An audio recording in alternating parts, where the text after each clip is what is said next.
व्यासं ततो देशो नित्यं भागवत सेवया भगवती उत्तमश्लोके भक्तिर्भवति नैष्टिके मुखं करोति वाचलं पङ्गुलङ्घयते गिरिं यत्कृपातमहं वन्दे श्रीगुरो दीनतारिणं श्रीचैतन्य ईश्वरं श्रीपरमानन्दमाधवं हरि ओम तत्सत हरि ओम तत्सत हरि ओम तत्सत। हरे कृष्ण। प्रातःकालीन श्रीमद् भागवतम के सत्र में सभी भक्तों को स्वागत है। आज चर्चा के विषय है स्कंद 3 अध्याय 19 श्लोक संख्या 18, 19, 20, 21 और 22 हम दोहराएंगे क्योंकि इसमें तात्पर्य नहीं है।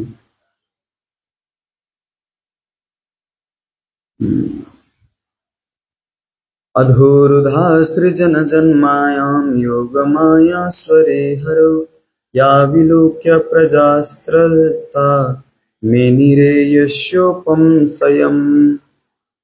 किंतु असुर ने योगेश्वर श्री भगवान पर अनेक कपटपूर्ण चालों का प्रयोग किया। यह देखकर सभी लोग भयभीत हो उठे और सोचने लगे कि ब्रह्मांड का संहार निकट है।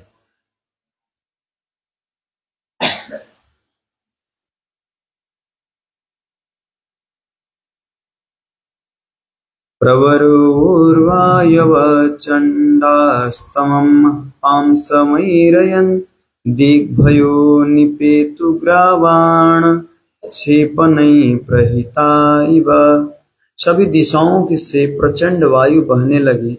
धूल तथा उपल वृष्टि मूसलधार बारिश से अंधकार फैल गया। प्रत्येक दिशा से पत्थर गिरने लगे, मानो वे यंत्र गणों द्वारा फेंके जा रहे हों। भो नष्ट भगवाना भ्रोगौघै सविधुत्सानैतूनुभि वर्षिभि पूयकेशा श्रीग्विन्मूत्रास्थिनी चास्कृता। बिजली तथा गर्जना से युक्त आकाश में बादलों के समूह घिर आने से नक्षत्रगण विलुप्त हो गए। आकाश में पीप, बाल, रक्त, मल, मूत्र तथा हड्डियों की वर्षा होने लगी। गिरयः प्रत्यक्ष दृश्यन्त नानायुधमुचो नघ दिग्वाससो यातु धान्यः शूलिन्यो मुक्तमूर्धजा।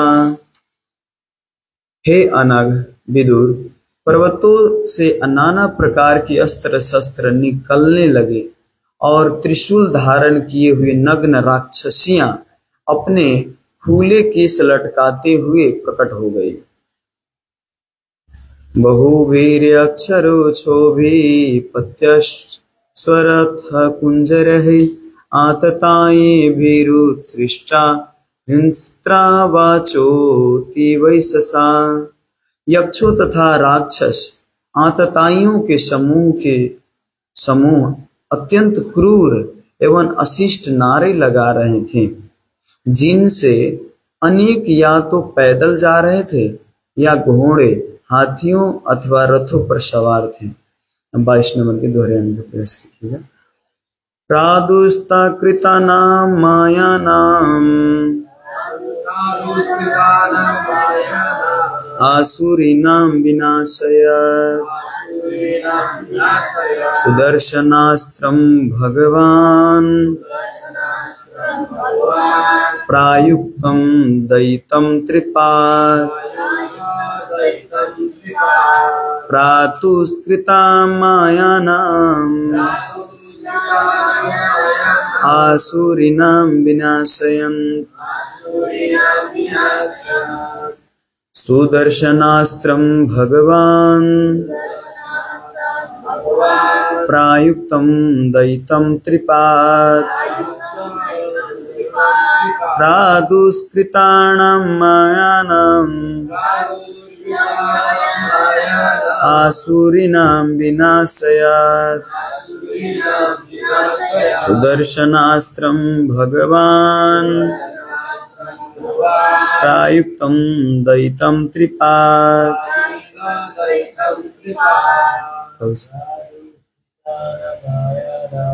प्रादुष्कृतानं मायानाम् आसुरीणां विनाशाय सुदर्शनं भगवान्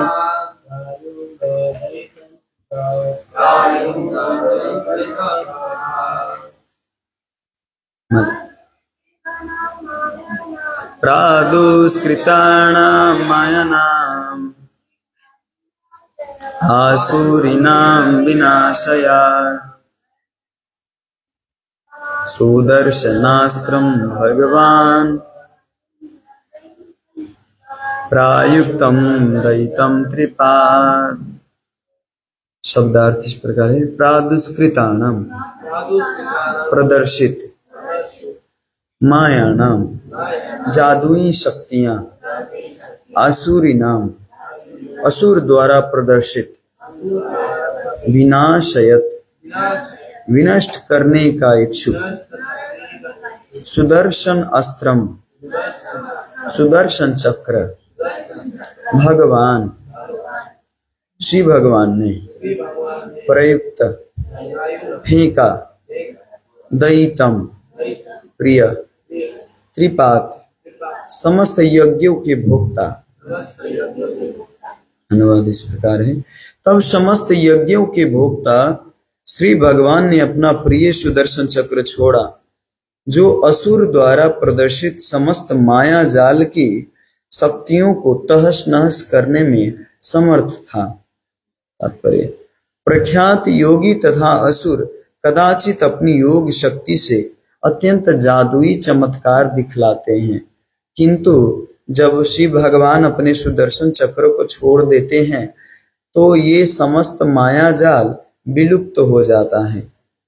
इस प्रसंग में श्री दुर्वासा मुनि तथा महाराज अम्बरीश के बीच के झगड़े का उदाहरण प्रस्तुत किया जा सकता है।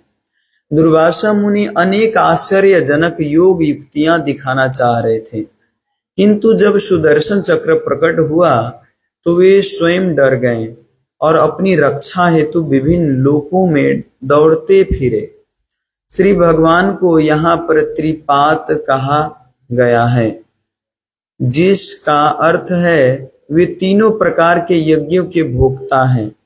श्रीमद् भगवत गीता में श्री भगवान ने स्वयं इसकी पुष्टि की है कि वे समस्त यज्ञों, तपो तथा तपस्याओं के भोक्ता हैं। श्री भगवान 3 प्रकार के यज्ञों के भोक्ता हैं।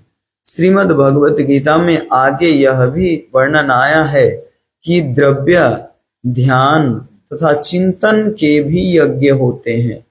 जो ज्ञान, योग तथा कर्म के मार्गों पर चलने वाले हैं, उन सबको अंततः परमेश्वर के समीप जाना होता है, क्योंकि वासुदेव सर्वमिति स महात्मा सुदुर्लभ। समस्त वस्तुओं के परम भोक्ता परमेश्वर ही है। समस्त यज्ञों की यही सिद्धि है।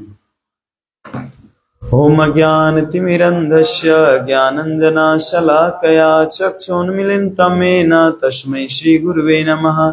श्रीचैतन्यमनोभीष्टं स्थापितं येन भूतले स्वयं रूपकदा मह्यं ददाति सोपदान्तिकम्। वन्देऽहं श्रीगुरो श्रीयुतापदकमलं श्रीगुरुवैष्णवांश।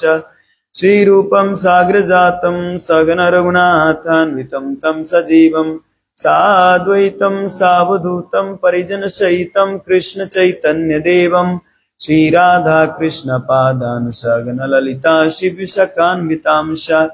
हे कृष्णा करुणा सिंधु दीनबंधु जगत्पते गोपेश गोपिका कांत राधा कांत नमस्तुते। तप्त कांचन गौरांगी राधे वृंदावनेश्वरी वृषभानुसुते देवी प्रणमामि हरिप्रिये। वाञ्छा कल्पतरुभ्यश्च कृपा सिन्धुभ्येव च पतितानं पावनेभ्यो वैष्णवेभ्यो नमो नमः। नमो विष्णुपादाय कृष्णपृष्ठाय भूतले श्रीमते भक्तिवेदांत स्वामीति नामिने। नमस्ते सारस्वती देवे गौरवाणी प्रचारिणे निर्विशेष शून्यवादी पाश्चात्य देश तारिणे। जय श्री कृष्ण चैतन्य प्रभु नित्यानंदा श्री अद्वैत गदाधर शिवासादि गौर भक्त बिंदा। हरे कृष्णा कृष्ण कृष्ण हरे हरे, हरे राम राम राम हरे हरे। हरे कृष्णा। प्रातःकालीन श्रीमद् भागवतम के सत्र में स्वागत है। तो आज के प्रसंग में आपने जैसे सुना कि इसमें इतना प्रहार कर रहे हैं असुरगण, असुर लोग। एक ही असुर है वहां पे, हिरण्याक्ष, लेकिन यहाँ पे बताया गया है कि झुंड के झुंड असुर निकल के पहाड़ों से निकल रहा है और इतना अस्त्र शस्त्र निकल रहा है। आजकल हमें लगता है कि अभी परमाणु बम देख लिया, अभी के विश्व युद्ध देख लिया तो लगता है कि यही सबसे बड़ा युद्ध होता है, लेकिन पहले के व्यक्ति अकेला ही इतना विश्व संग्राम कर सकते थे। इतना पावर होता था पहले के व्यक्ति, चाहे असुर हो चाहे देवता। तो वैदिक जो ये क्या कहते मंत्र है, पहले मंत्र से सब काम होता था, आजकल सब यंत्र में चले गए। तो यंत्र अभी जो भी में जिसमें भी देखिए यंत्र ही निकाला जा रहा है। हर चीज में यंत्र, धान काटने वाला यंत्र, मकई काटने वाला यंत्र, अभी तो मशीन क्या कहते मसाज करने वाला यंत्र, और क्या कहते हैं धान रोपने तक मंत्र आ गया, क्या कहते हैं यंत्र आ गया। धान रोपने मंत्र से हो जाता तो अच्छा ही होता है। एक मंत्र ओम ह्रीम क्लीम चामुंडाय नमः, मतलब एक बार दिया और सारा धान रोप लिया, कितना आसान। लेकिन अभी तो यंत्र से सारा हो रहा है। बहुत सारे मशीन आ गया जिनको हमें भी पता नहीं, और विदेश में ऐसे यंत्र सब निकल गया है। तो शास्त्र में जो भगवान के पार्षद लोग या असुरगण जितने भी हैं वो कितने बलवान थे, इससे हम पता लगा सकते हैं। तो इसमें बहुत सारा प्रसंग आया है तात्पर्य में भी, दुर्वासा मुनि के प्रसंग कि दुर्वासा मुनि कैसे और अम्बरीश महाराज के झगड़ा के बारे में। विशेष दुर्वासा मुनि की जब प्रसंग आता है तो हमारे माइंड में इतना आता है कि कितना वैष्णव अपराधी होगा, कितना क्रोधी होगा, क्योंकि वैष्णव के ऊपर अपराध किए, है ना। ऐसे अम्बरीश महाराज जो परम वैष्णव थे, जो इतने दिन तक एकादशी रहे थे, उनके ऊपर क्रोध हुए। तो कभी कभी हम अच्छे अच्छे साधु को केवल सिलेक्ट करते हैं, लेकिन दुर्वासा मुनि के नाम सुनते ही हम भी सिलेक्ट नहीं करते, हमारे माइंड में उनके ऊपर वो भावना नहीं आती साधु संत। लेकिन दुर्वासा मुनि भक्तों की महिमा बढ़ाने के लिए वास्तव में ये अपना गलत जो क्या कहते हैं पात्र को चूज किए, नहीं तो सही पात्र में जा सकते थे। वो क्रोध वाला पात्र, हर समय एक्शन लेना, जैसे दुर्वासा मुनि हुए, और भी ऋषि लोग हैं जो कभी कभी भगवान के लीला में पात्र बनते हैं। जैसे कैकेयी केवल पात्र बने हैं उसमें, नहीं गलत पात्र। उसमें आज तक कोई क्या कहते कैकेयी नाम नहीं रखते हैं। कैकेयी को कौशल्या सुमित्रा ना, तो कैकेयी नाम नहीं, क्योंकि वो भंडाफोड़ करने वाले थे, तो इसीलिए उनका नाम नहीं रखते। तो इसी तरह कोई कोई भगवान के पार्षद होते हैं जो गलत पात्र तो खेलते हैं, लेकिन वो भगवान के लिए उतना ही महत्वपूर्ण होता है। अगर दुर्वासा मुनि इतना महत्वपूर्ण नहीं होते तो ब्रज लीला में एक कथा आती है दुर्वासा मुनि की। श्रीमती राधा रानी अपने सखियों के साथ एक बार ऐसे खेल रही थी, और उनका एक गुण क्या था, जब छोटे भी थे राधा रानी, उनके सखियां सब साथ में खेलती भी थी, तो ऐसा नहीं कि उठपटांग चीज लेके ऐसा कुछ खेलती थी, नहीं। वो शुरू से ही सोचिए भगवान के छोटा सा मूर्ति बनाते थे, क्या कहते भगवान कृष्ण के, और उनको माला से सजाते थे, उनको फूल से सजाते थे राधा रानी, और सब सारी गोपियां फूल से ही सजाती थी। और कभी कभी क्या कहते बालू के ही खिचड़ी बनाते थे, कोई मिठाई बनाते थे, कोई पकवान बना के और भगवान को अर्पण करते थे। वैसे राधा रानी के जितने भी सखियां थे और राधा रानी स्वयं, तो वो छोटी थी लगभग 7-8 वर्ष के, उस समय वो ऐसे बना बना के और कृष्ण को अर्पण करती थी। रोज शाम के शाम खेलने जाती थी। तो एक बार ऐसे ही शाम के समय दुर्वासा मुनि का आगमन हुआ ब्रज में, जहाँ पे श्रीमती राधा रानी नहीं क्या कहते हैं ब्रज में नहीं, बरसाना में। तो वहां पे नंद क्या कहते हैं वृषभानु महाराज के पास रहते थे। तो शाम के समय जब दुर्वासा मुनि आए तो दुर्वासा मुनि के हुलिया देख के ही सब भाग गए वहां से, जितने सखियां थी उनके छोटे छोटे बच्चे। तो कभी कभी देख रहे हैं, जैसे इसमें देख रहे हैं कि राक्षसनी लोग ऐसे प्रकट हुए कि नंगे प्रकट हुए, इसमें प्रसंग में नंगे प्रकट हुए। तो राक्षसनी आजकल भी कितने राक्षसनी से लोग बहुत है, ऐसे हुलिया बना के रखते हैं, उनको लगता है कि हम बहुत सुंदर है, ये काला बाल को पीला बना लेते हैं और पूरा राक्षसनी जैसे ही दिखता है, सुपनेखा जैसे, और अपने आप को लगता है कि हम मॉडर्न क्या कहते हैं मॉडर्न तरीका के हम बन गए, हम बहुत अच्छा लग रहे समाज में। लेकिन ये राक्षसी स्वभाव है ना, जो अपने आप को नंग नंग धड़ंग दिखाते हैं। किसी के पास पहनने के लिए कपड़ा नहीं है तो बेचारा नहीं पहन पाते, जिसके पास पैसा है लेकिन कपड़ा पहनते नहीं। तो सब आसुरी स्वभाव, सब ये राक्षसी स्वभाव सब और ज्यादा प्रकट ज्यादा हो रहा है। तो वहां पर जब दुर्वासा मुनि, तो दुर्वासा मुनि भी ऐसा नहीं थे कि पूरा एकदम उनका ऑपुलेंस जो क्या कहते हैं बहुत वस्त्र नहीं लगाते थे ज्यादातर, कभी कभी ऐसे ही चादर लपेट लेते थे, कभी कभी तो आप मुनि सबको देखेंगे कॉपिन पहन के ही रहते ज्यादातर, और छोटा सा चादर है, ऊपर कुछ भी नहीं। आप अभी भी ब्रज में जाओगे वृंदावन में तो ज्यादातर साधु कितना भी ठंड हो, कितना भी ठंड, वो नहीं पहनते, पूरा वस्त्र पहनते ही नहीं, छोटा सा केवल एक गमछा लपेट लिया और भजन करते हैं। और बनाने के लिए क्या कहते हैं, रोटी भी बनाने के लिए ऐसा बर्तन उर्तन नहीं यूज करते, ऐसे ही क्या कहते हैं अग्नि डाला और अग्नि पे ऐसे ही क्या कहते हैं रोटी आटे में पानी डाल के ऐसे ऐसे करके और सेक के ऐसे ही खाते, कभी कभी बिना नून के ऐसे, पूरा एकदम सिंपल। उनका मेन ध्येय होता है भगवान का भजन, केवल पेट में थोड़ा सा अन्न चल जाए और इसे बस भजन कर पाऊं, इसीलिए। तो मुनि लोग पहले के ऐसे ही होते थे कि ऐसा पूरा साधु वेश में ऐसे कमंडल होता था, एक गमछा लपेट लिए, और कोई झोला झंटी ऐसा भी नहीं, कुछ आसक्ति नहीं होता था। तो दुर्वासा मुनि के भी वेश ऐसा ही था कि देखने में ब्रज के जो बच्चे थे, क्या कहते बरसाना के जो बच्चे, तो बच्चे यहाँ से सब डर गए दुर्वासा मुनि की अवलिया देख के, वेश देख के। उनका जटा भी बहुत था। एक कथा आती है ब्रज में, एक बार एक साधु सोए थे और सोए थे, उनका जटा जो था चारों तरफ फैला हुआ था जटा। तो वहां के जो बच्चा खेल रहा था तो उसमें एक बच्चा जो था बहुत चंचल था, वो बच्चा जाके उस साधु के कैंची से जटा काट दिया। और वो कौन था, यही दुर्वासा मुनि। और जटा काटने के बाद बाप रे, साधु के लिए जटा ही संपत्ति होता है, उनका कुछ हो ना वो जटा संपत्ति होता है, उनका कमंडल संपत्ति होता है। जैसे हम लोगों के सबसे ज्यादा मूल संपत्ति माला है ना, तो इसी तरह जटा, जितना बड़ा जटा उतना बड़ा लंबा क्या कहते हैं प्योर भक्त माना जाता है, कि इतना लंबे समय तक साधु रहा, तपस्वी माना जाता था। उनको समाज में होता वो बाप रे इतना बड़ा जटा है, इसका अर्थ बहुत पुराना साधु, तो उनको और ज्यादा रेस्पेक्ट करते, और कमंडल साथ में।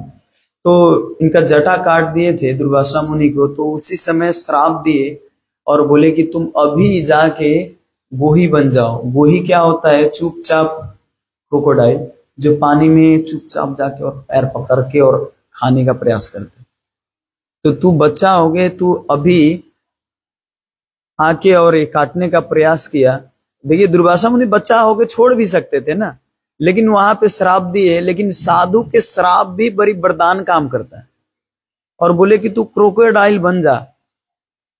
लेकिन बाद में जाके जब क्रोकोडाइल बनने के लिए उनको, तो बच्चा अभी बेचारा बहुत कांपने लगे और बोले कि साधु महाराज आप हमें कृपा कीजिए, नहीं तो हम इस योनि में रहेंगे तो पता नहीं कितने योनि पास करने के बाद हम मनुष्य योनि मिलेगा हमें, और तब भगवान का भक्ति मिलेगा पता नहीं। हम ब्रज में हो के भी इतना दुर्भाग्यशाली हो गए कि आपसे कितना अपराध हो गया, तो आप हमें कोई ना कोई उपाय बताइए। तब जाके दुर्वासा मुनि उनको बताते हैं कि तुम्हारा जो जन्म होगा क्रोकोडाइल भी अगर बनेगा तो तुम्हारा जन्म होगा क्या कहते हैं, नवद्वीप में। नवद्वीप में कहा, वो भी गौरादह नाम की एक जगह है, गौरादह। क्योंकि बाद में जाके गौरांग महाप्रभु ने उनको चरण स्पर्श करके उनका उद्धार किए थे, गौरादह। तो अभी कोलोद्वीप में अंदाज पड़ता है, तो वहां पे दह है एक पोखरी, तो उसी में वो क्रोकोडाइल का जन्म हुआ।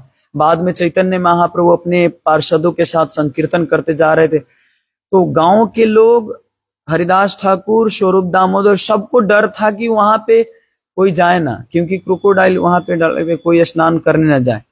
चैतन्य में आपको समझ गया कि यहाँ पे क्रोकोडाइल है, इसीलिए उसमें स्नान करने गए, और वहां पे स्नान करने सब रोक रहे थे, हरिदास ठाकुर भी रोक रहे थे, सब रोक रहे थे, लेकिन फिर भी जाके वहां पर और स्नान जब करने का प्रयास किया तो वहीं पे क्रोकोडाइल वो आया।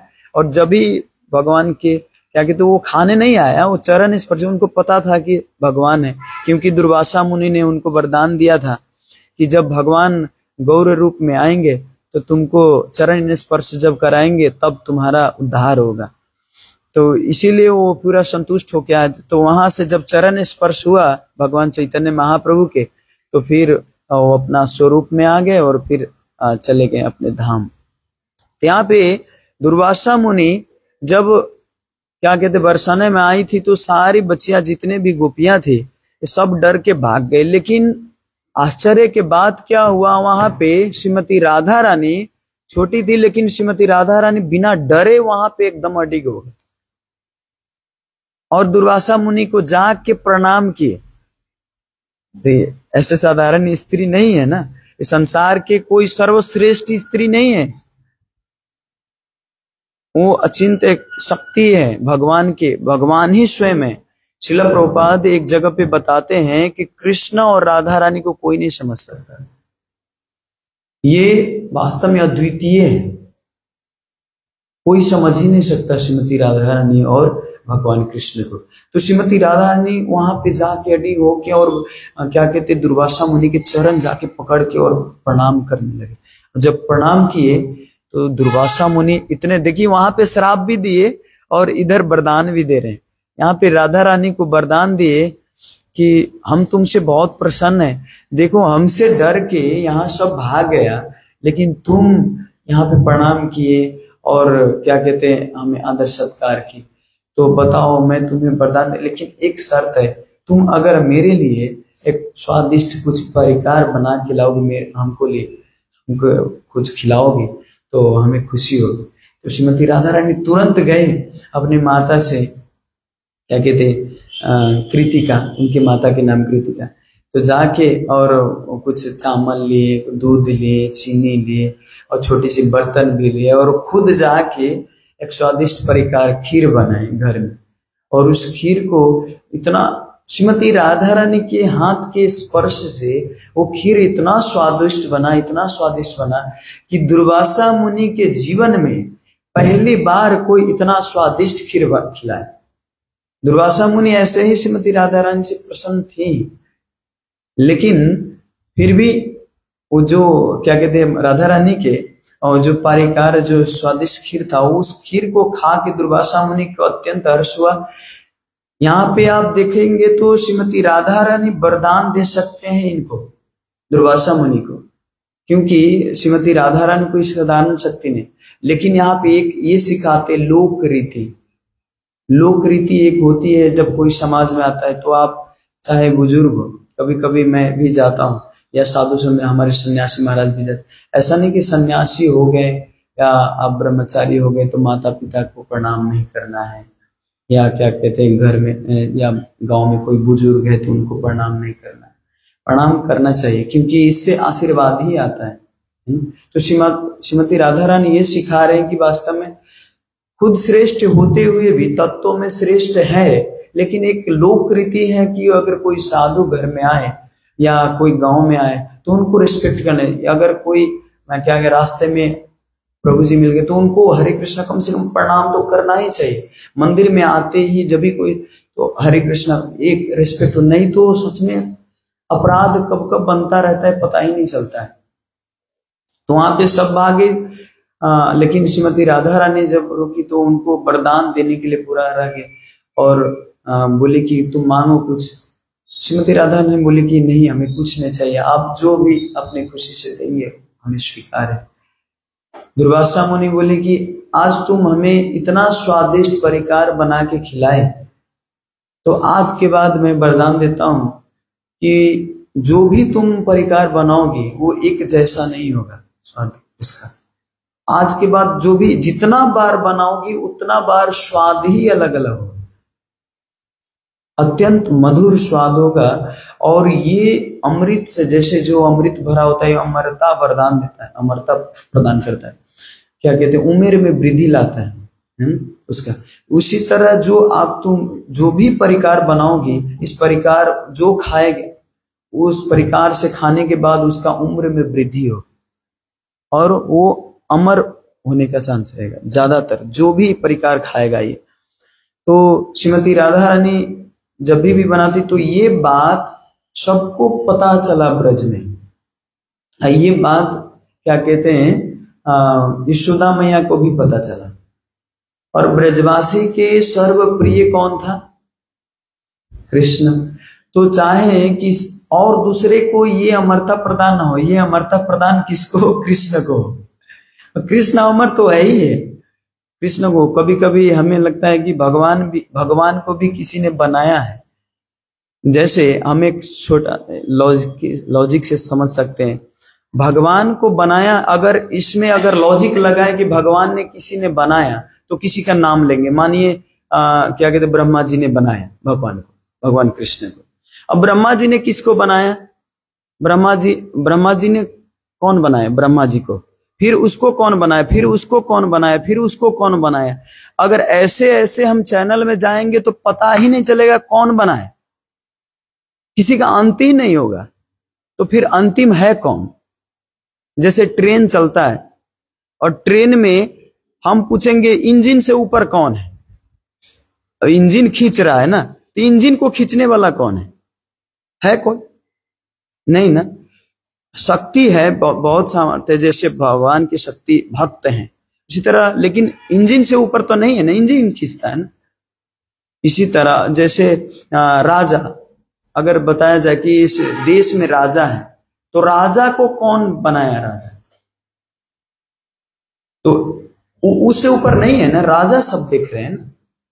तो इसी तरह भगवान के डिब्बे, मैंने केवल समझाने के लिए उदाहरण दिया। ऐसे तो भौतिक संसार में कुछ न कुछ रीजन निकाल ही देंगे आप, लेकिन भगवान से ऊपर कोई है ही नहीं है, भगवान को कोई बनाने वाला है ही नहीं, इसीलिए भगवान शब्द है।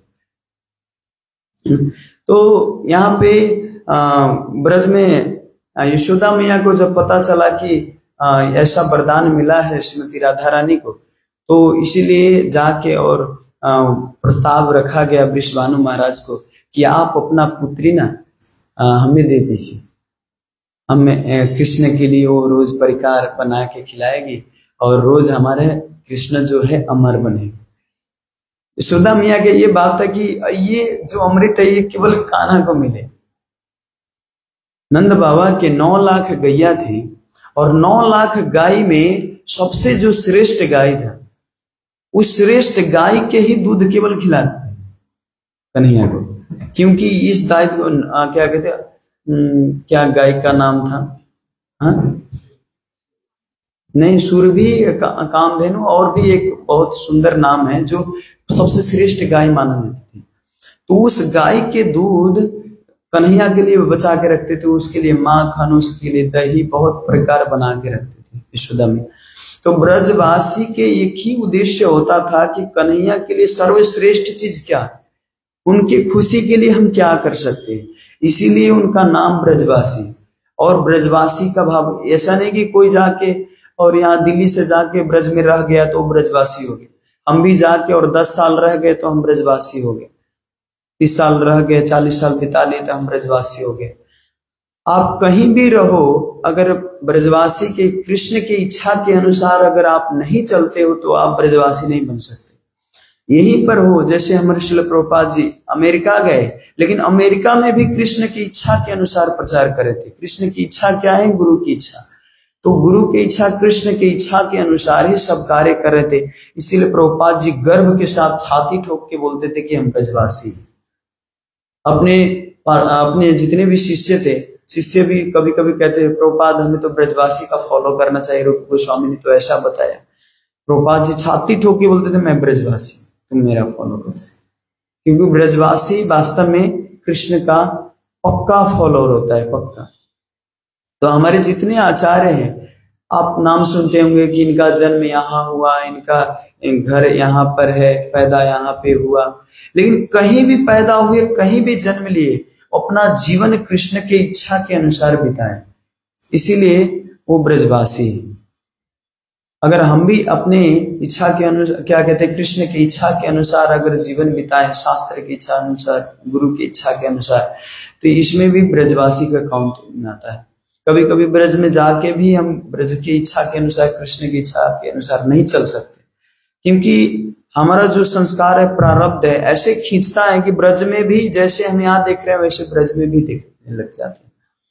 तो बहुत इसीलिए कभी कभी बताया जाता है कि ब्रज में चैतन्य महाप्रभु स्वयं क्या कहते हैं, शिवानंद सेन को जब भेजे थे वृंदावन में, तो उनको बोले 3 दिन से ज्यादा तुम मत रहो वहां पे, क्या कहते हैं, परिक्रमा करना, और परिक्रमा करके तुरंत लौट जाना, ज्यादा मत रहना वहां पे। और को फिर भेजे, रूप गोस्वामी, जीव गोस्वामी, सनातन गोस्वामी, बहुत सारे गोस्वामियों को भेजे, जाके वृंदावन का प्राकट्य करो, वहां पे खोजो। लेकिन जब शिवानंद सेन भेजे तो इसीलिए इससे ये भी सिखाते कि कोई पार्षद तो शुद्ध है ही है, लेकिन जो योग्यता के अनुसार वहां पे ब्रज में रहना चाहिए। इसी श्रील प्रभुपाद जी भी बोले कि ज्यादा ब्रज में नहीं रहना चाहिए। फिर आप उपदेशामृत जब पढ़ोगे 10 नंबर श्लोक, 9 नंबर श्लोक उपदेशामृत के, प्रभुपाद जी उसमें पूरा टारगेट किए कि राधा कुंड में रहना चाहिए व्यक्ति को। क्यों? आप पहले 9 नंबर श्लोक के 10 नंबर श्लोक को फॉलो न करके पहले 1 नंबर श्लोक को फॉलो करना है। वो 9 नंबर के श्लोक, 9 नंबर के जो स्थिति 1 2 3 4 5 6 7 श्लोक जो पार कर लिया व्यक्ति है, उसके लिए 9 नंबर का श्लोक है। जो वाचो बेगम मनस क्रोध बेगम जीवा बेगम उदर उपस्थ बेगम एतान वेगान विषयते धीर सर्वापि मां पृथ्वी शिष्य। इस श्लोक को अगर कोई जीवन में धारण नहीं किया है तो दूसरे श्लोक में वो पार नहीं कर सकता। दूसरे श्लोक का अगर जीवन में धारण नहीं किया तो तीसरे श्लोक में वो नहीं पार कर सकता। इसीलिए रूप गोस्वामी 0 से लेके हीरो तक उसमें बताया। तो बहुत सारे प्रभुपाद जी कंडीशन देख के, आगे वाले व्यक्ति को देख के ही आगे देते। तो प्रभुपाद जी के कभी कभी तात्पर्य को लेके, इसीलिए तात्पर्य को समझने के लिए भी किसी प्रभु जी का गाइडेंस चाहिए, कोई विज्ञ व्यक्ति का गाइडेंस चाहिए। नहीं तो केवल तो है प्रभुपाद जी तो ऐसा लिखे, प्रभुपाद जी तो ऐसा लेटर में लिखे, प्रभुपाद जी तो कभी कभी मायावादी, तुलसीदास गोस्वामी को मायावादी लिख के भेजे कि इनका नहीं पढ़ना चाहिए। तो सूक्ष्म रूप से प्रभुपाद जी के अधिकार है पूरा कि उनको मायावादी उनको कह सकते हैं। हमारे स्तर से हम नहीं कह सकते उनको, क्योंकि वो उनका दृष्टि जो है बहुत हाई लेवल की दृष्टि है। तो छोटा सा भी अगर सूक्ष्म रूप से अगर प्रभुपाद जी देखते हैं कि मायावाद का चर्चा किए तो उनको नेग्लेक्ट कर दे। लेकिन आप रामचरितमानस पढ़ो तो उसमें कहीं दिखता ही नहीं मायावाद का थोड़ा भी। बिन कान ही सुनी बिन काना, ऐसे एक पद आया है, बिन कान सुने ही कान, मतलब बिन कान के भगवान सुनते हैं, उस पद में तुलसीदास गोस्वामी लिखे। और बिना पैर के भगवान दौड़ते हैं, बिना आंख के भगवान देखते हैं। तो ये तो ईशोपनिषद जैसा हुआ भगवान। इसका अर्थ हमारे जैसा कान नहीं है, हमारे जैसा आंख नहीं है, हमारे जैसा पैर नहीं है भगवान का, ये बताना चाह रहे हैं। ऐसा नहीं कि भगवान का पैर नहीं, कान नहीं, आंख नहीं। तो ऐसा देखने में लगता है कि मायावाद है, लेकिन मायावाद नहीं। तो बहुत लोग पढ़ते भी हैं और बहुत लोग नहीं पढ़ते हैं कि सोचते हैं कि, क्योंकि दिमाग डाइवर्ट हो जाता है कभी कभी। क्योंकि एक परंपरा में जब आप फॉलो करने लग जाओ तो ज्यादातर प्रभुपाद जी अगर बोले होते कि राधा कुंड के तिलक लगाओ तो हमको लगता है आज राधा कुंड के सारा कुंड खाली हो, इतना तिलक निकाल करके विदेश में इंपोर्ट करते हो सकता, क्योंकि प्रभुपाद जी रिकमेंड किए ना। रिकमेंड नहीं किए तब तो लगा रहे हैं, अगर रिकमेंड कर दिए होते तब कितना लगाते सब, तब कितने लोग लगा रहे। अगर प्रभुपाद जी रिकमेंड कर दिए होते रामचरितमानस पढ़ो, तो सोच के देखिए क्या। भागवतम कोई पढ़ता ही नहीं, प्रभुपाद जी की किताब कोई पढ़ता ही नहीं, अरे रामचरितमानस, क्योंकि एक वो है।